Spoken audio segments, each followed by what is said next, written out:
Memang kalau dari pemerintah kita nggak punya anggaran sudah 3 tahun ini. Kita bergerak sendiri tanpa ada bantuan dari pemerintah, baik itu dari provinsi maupun itu dari kabupaten, bahkan dari pusat pun nggak ada bantuan sama sekali. Berarti nggak ada pemerintah bantuan masalah konservasi ini? Kalau sekarang ya selama ini belum ada. Udah 3 tahun ya Pak? Udah 3 tahun ini. Alasannya dengan COVID. Tapi mulai ini berdiri sejak tahun 2015, pemerintah juga belum memperdulikan kita sebagai orang konservasi. Waduh, gawat ya Pak. Halo guys, hari ini kita akan pergi ke salah satu konservasi yang ada di Bengkulu, yaitu konservasi penyu, tepatnya di daerah Alun Utara, Desa Pekik Nyaring, Bengkulu Tengah. Langsung saja, tanpa banyak basa-basi, let's go!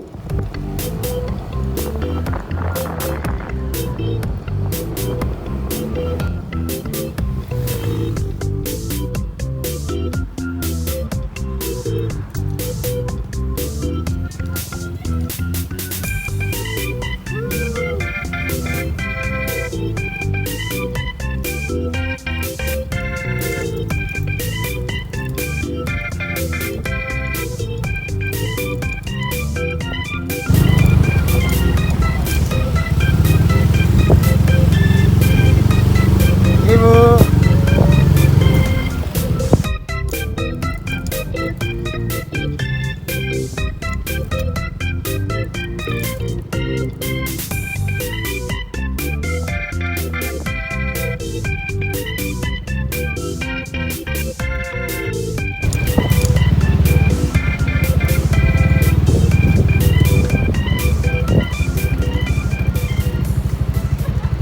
Baiklah, saya sudah sampai di konservasi penyu Alun Utara, berada di Desa Pekik Nyaring, Bengkulu Tengah. Yuk, sudah kita masuk. Kita sudah lihat. Ini ada warga lokal.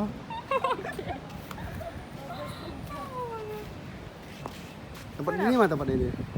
Tempat ini. Itu bapaknya. Pak. Romi Pak. Mau lihat-lihat Pak. Silakan. Iya. Itu penyu-penyu umur berapa aja di situ Pak? Dari yang itu dari umur Berapa? satu minggu sampai umur 1 bulan lebih dikit lah kalau nggak salah. Boleh ke situ Pak, lihat Pak? Boleh silakan. Ayo, Pak. Di dalam ada juga penelitian anak khas. Oh, di sini tempat penelitian ya Pak? Iya.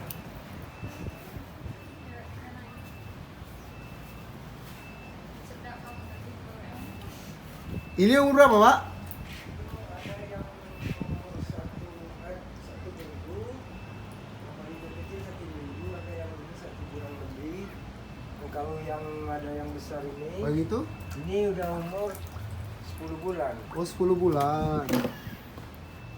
Ini di tempat kita ini sekarang baru ada 2 jenis yang naik, biasanya ada 4 jenis. Jenis apa aja tuh Pak? Kebetulan yang di sini sekarang ada jenis sisik, yang ini sisik. Ini jenis sisik, Nah, yang hitam-hitam ini jenis lekang. lekang. Oh, Jadi ada 2 jenis yang tahun ini belum naik, jenis tempayan sama penyu hijau. itu naik maksudnya Pak di ini di Bertelur. budidaya? Oh, bertelur. Nah, jadi kan induknya saat naik, Ah, saat bertelur kan naik ke tepi. iya. Setelah dia bertelur, dia tinggalkan telurnya, dia Baru kembali di- lagi ke laut. Nah, Oh. jadi kita sebagai orang konservasi untuk mengamaninya, jadi kita Baru- bawa ke tempat penangkaran itu. Oh, di situ telurnya. tempat telurnya Pak.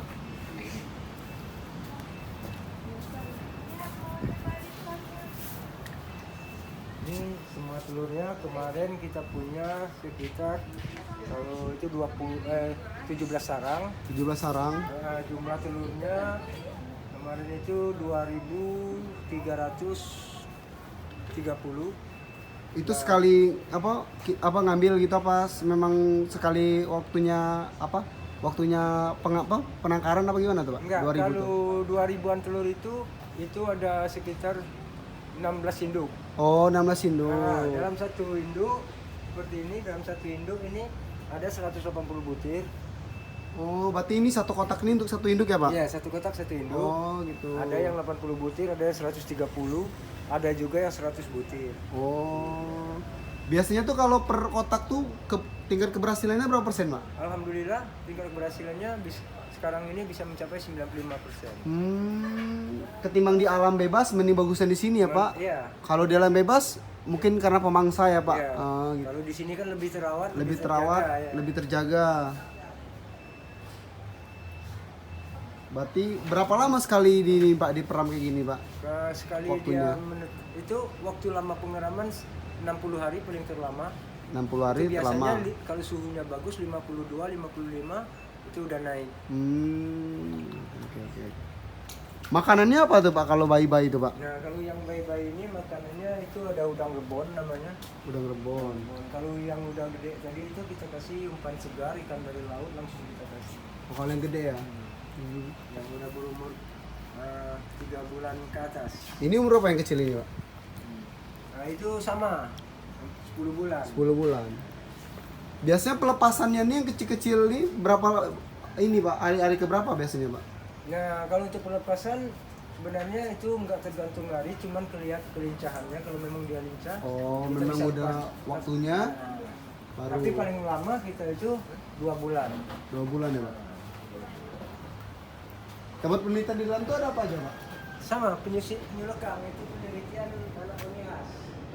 Oh, ini tempat penelitian ya Pak? Ya. Ada anak unihas, tahun ini ada 4 fakultas.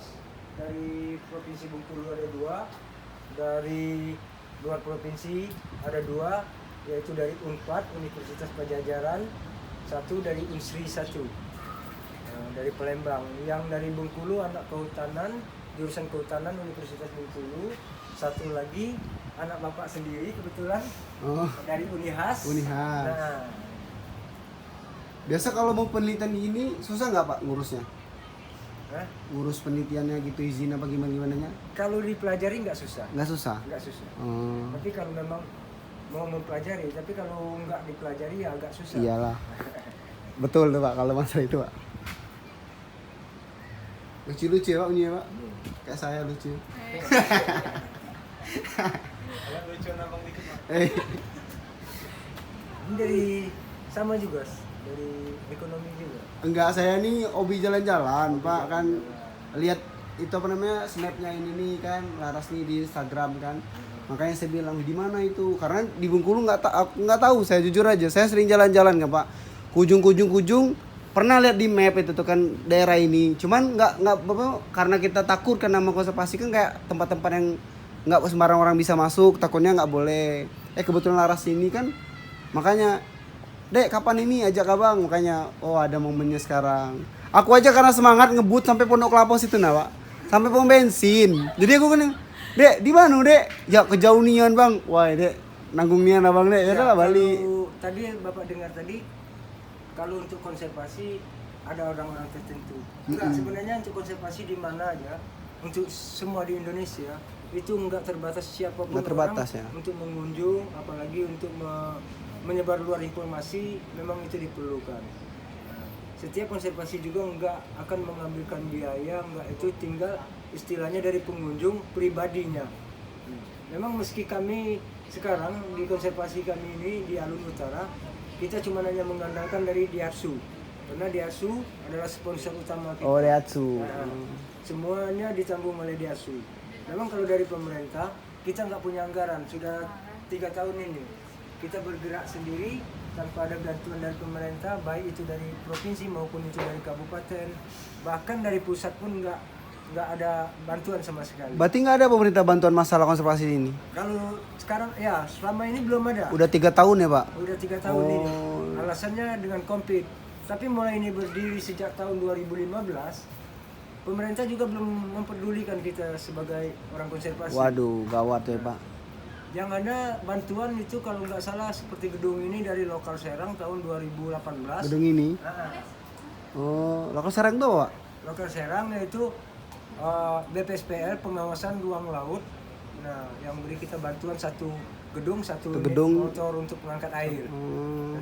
Nah, dari pihak pemerintah provinsi hanya cuman ngasih biaya pengganti telur dulu. Nah, semenjak datangnya COVID itu semua hilang biayanya. Waduh. Nggak ada lagi sampai sekarang. Jadi karena kita nggak mau daerah kita ini ketinggalan dengan daerah orang lain, provinsi kita juga ketinggalan dari orang lain, kita terus bagaimana cara jalan akalnya supaya ini tetap berkembang. Iya. Tapi memang untuk ukuran di Provinsi Bengkulu, memang Bapak terus terang, kata adik kan, memang banyak kami belum menyebarluaskan, biar orang sendiri yang tahu. Tetapi luar dari Provinsi Bengkulu itu sudah banyak yang tahu. Sudah banyak, bahkan ya. di luar negeri pun seperti anak dari Thailand sudah magang di sini 1 minggu, mahasiswa Thailand dari mahasiswa Sri ada pokoknya Sri apa namanya itu. Padahal nggak Sri jauh dari Bengkulu, Pak. Nggak jauh dari kota Bengkulu. Nggak Cuma jauh 10 menit, 15 sampai. menit paling lama. Nah, seperti anak dari Rusia ada ke sini. Seperti tahun kemarin ada 7 negara ikut melepaskan, seperti Belanda, India, Cina. Waktu Tabot kemarin dia berkunjung juga ke sini. Kalau untuk daerah luar sudah banyak yang tahu. Sudah banyak ya, Pak. Nah, tapi untuk ukuran di Bengkulu memang masih banyak yang belum paham. Padahal ini punya pemerintah ini kan? Enggak, Tempat ini, bukan? enggak. Tempat umum. Kalau dibilang kita punya pemerintah, kata Adek, pemerintah nggak peduli, belum ada Nggak pedulinya peduli. pemerintah terhadap kita ini. Belum Berarti- ada bantuan yang. Mandiri ini berarti pembangunan ini. Kalau awalnya kita memang mandiri semua, karena ini dibantu karena orang diasuh. Pada tahun 2019, kata Adek, kita sedang gencar-gencarnya di sini. Kalau nggak salah, kita sekali rilis itu sampai 300 ekor. Itu dari kantor pajak, juga itu ada dari Raunian Kapolda se-Indonesia juga. Kebetulan kita diliputi oleh CNNTP. Nah, jadi CNNTP sudah meliputi kita untuk internasional. Nah, jadi ditangkaplah oleh Daihatsu dari siaran itu. Daihatsu ingin berjuang membantu konservasi kita ini. Itulah dari Daihatsu membantu kita seperti mulai gapura, pagar, gedung, selengkapnya lah. Oh, Nah, iya. termasuk ada juga uang uang operasional kita, tapi nggak begitu mencukupi kita kan. Tapi alhamdulillah dia udah peduli dengan kita ini. Untuk Indonesia ada 6 konservasi yang dibina oleh Daihatsu Bengkulu.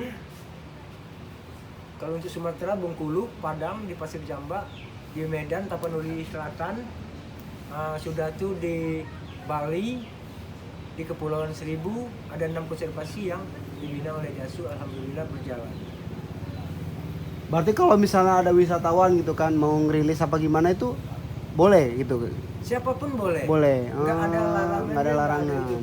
Jangankan untuk tamu kita dari luar negeri, untuk kita di sini, untuk orang desa Peki Nyaring pun, seperti kemarin ulang tahun itu Ibu PKK sekecamatan Pondok Kelapa ikut melepas. Nah, cuman Bapak juga nggak memaktori harganya berapa, cuman Bapak beri sedikit pandangan sama mereka, karena kita kan nggak punya anggaran, Iya. nggak punya itu. Jadi Bapak minta sedikit pengganti biaya perawatan. Kalau kita seperti tahun 2018 ke bawah, 19 ke bawah, kami nggak mengenaikan biaya untuk pelepasan. Siapa mau melepas silakan. Bahkan dari pajak Pratama Bengkulu itu melepaskan sampai 500 ekor itu dilepaskan. Tapi memang dibilang nggak ada imbalannya, ada. Nah, seperti rombongan Kapolda se-Indonesia, Rauniannya kemarin itu sekitar 400-an kita lepaskan. Termasuk anak sekolah gabungan, sekolah Benteng, Ikama Benteng. Nah, itu juga merilis juga kemarin. Nah, yang terakhir barusan sekitar 1 bulan yang sudah, itu anak dari sekolah Alam Mahira Bengkulu. Oh, Almahira.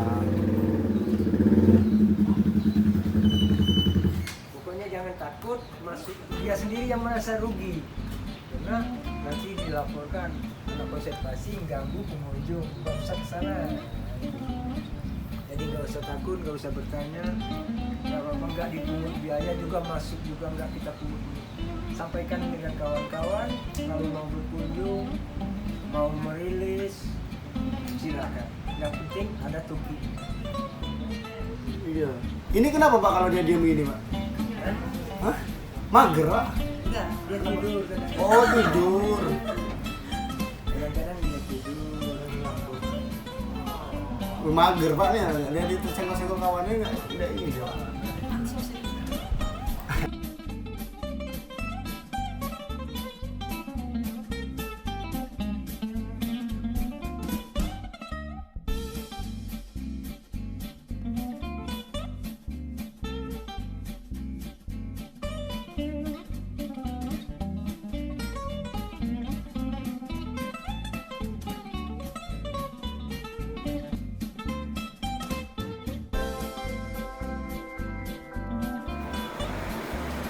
Oke, saatnya kita perilisan ya.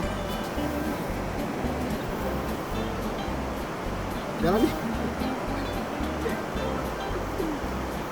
Dadah. Dan juga kalau kamu orang datang, bawa kawan, bawa cewek atau apa, tidak usah takut-takut. Bapak di sini lah stay kan? Hah? Di sini lah stay. Kalau bapak di sini, tapi rumah di atas kan. Nah, tapi yang ada di sini anak yang Rio sama kawan-kawan yang ada di situ. Tapi tidak usah takut, tidak usah apa-apa. Anak-anak konservasi tidak ganggu kok. Makasih ya Pak Oke. atas informasi dan ininya edukasinya Pak. Kita pulang dulu Pak. Ya Pak, makasih ya Pak. Dukung channel YouTube saya dengan cara subscribe, like, komen, dan share ke teman-teman kalian ya.